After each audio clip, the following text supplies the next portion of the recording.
Kiss? Yes!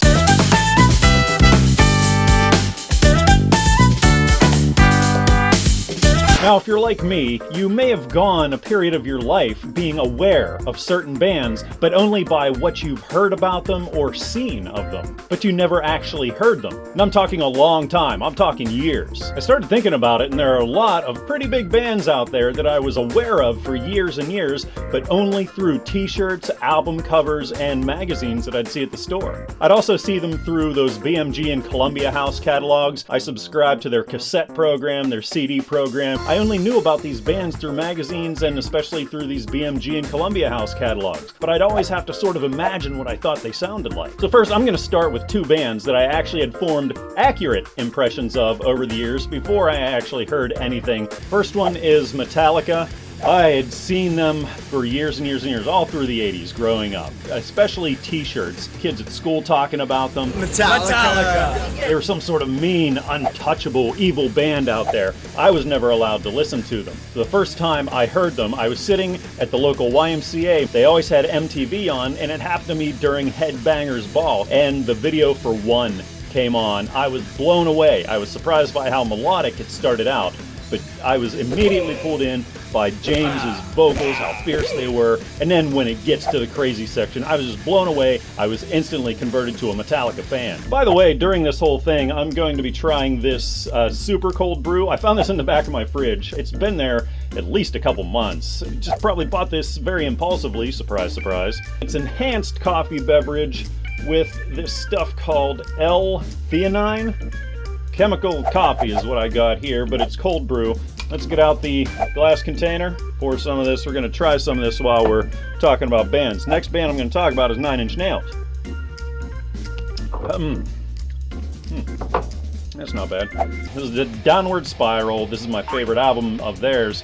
And I had seen people who I knew were really, really cool wearing their t-shirts all through the 90s, and I was never able to listen to the band, and I never knew. I bought the Crow soundtrack, and 9 Inch Nails did Dead Souls on there, and I thought that was pretty cool, so I picked up Broken. I was blown away by Broken. Then, of course, Downward Spiral. And it was actually my first big arena concert that I ever attended in my life. It was in Pittsburgh. 9 Inch Nails Downward Spiral Tour, 1994, I think it was. Marilyn Manson opened. It was a fantastic show. So now let's get to those bands that I had formed impressions of for years and years and thought I knew what they should sound like, and it was completely different. Let's start off with the Grateful Dead. I think maybe a lot of people identify with what I'm going to say.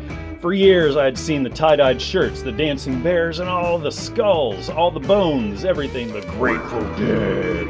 I thought they'd be some sort of hard rock, maybe even a metal band. I knew a buddy of mine had some Grateful Dead, so he dubbed a copy on cassette of Skeletons from the Closet. And I listened to it, and I'm like, dude, you gave me the wrong tape. And no, this was the Grateful Dead. I liked the music, but at that point in time in my life, I was real into grunge, and I was into heavier music, so I just wanted more aggressive stuff, and the Grateful Dead was just not where I was at that place and time. So I kept it, and I would listen to it every once in a while. Now in college, things turned around, started listening to them more and more and more, and now they're one of my favorite bands.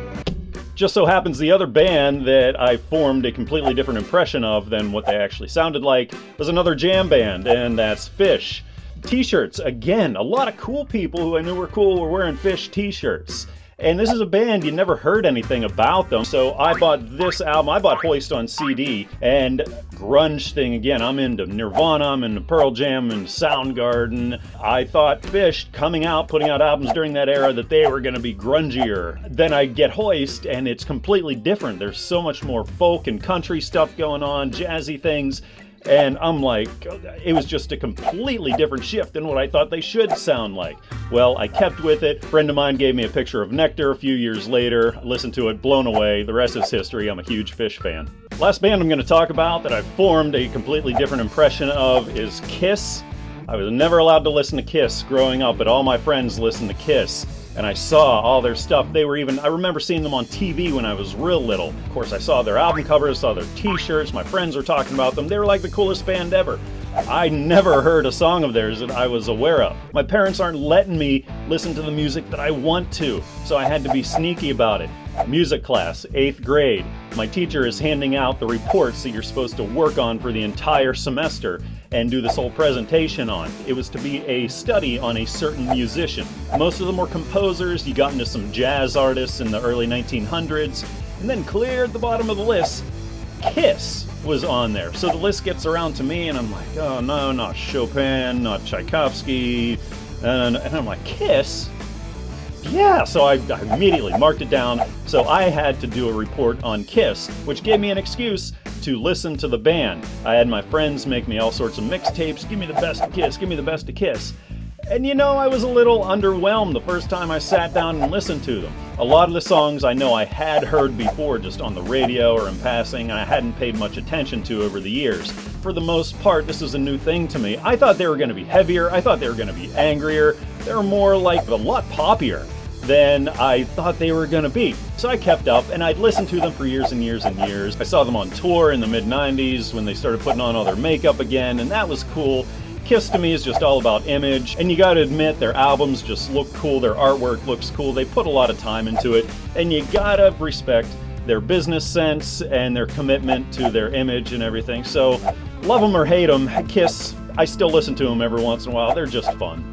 Last thing, sometimes this happens in reverse. Now there is one certain artist that I had listened to pretty much my whole life. I had formed this impression in my head like, this guy looks like this. The one that I actually got right once I finally saw him for the first time after probably 20 years of hearing him, Steve Miller. So do you have any experiences like this? Are there any bands out there that you'd only heard about, only seen their stuff, but you never heard them, and then once you did, you're like, wow, my mind is blown, this is completely different. Let me know.